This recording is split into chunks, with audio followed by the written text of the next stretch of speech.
सर्वांना ह्याची कल्पना आहे की आजची प्रेस कॉन्फरन्स ही कशासाठी बोलवण्यात आली आहे। आयुष कोमकर मर्डर केसमध्ये क्राईम ब्रांचने आणि समर्थ पोलीस स्टेशन यांच्या संयुक्त विद्यमाने आतापर्यंत 8 आरोपी हे अटक करण्यात आलेले आहे। त्यामध्ये घटना घडल्याच्या दुसऱ्याच दिवशी यश सिद्धेश्वर पाटील आणि अमित प्रकाश पाटोळे हे 2 आरोपी अटक करण्यात आले होते आणि त्यांना कोर्टात हजर करण्यात आलं होतं आणि त्यांचा PCR सुद्धा घेण्यात आला होता।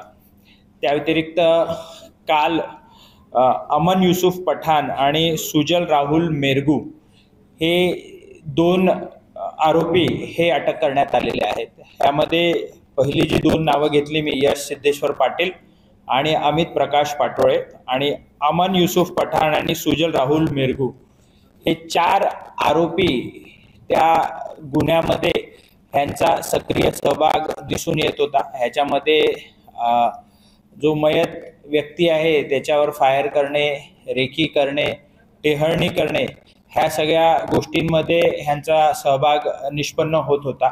असे हे 4 आरोपी आपण अरेस्ट केले।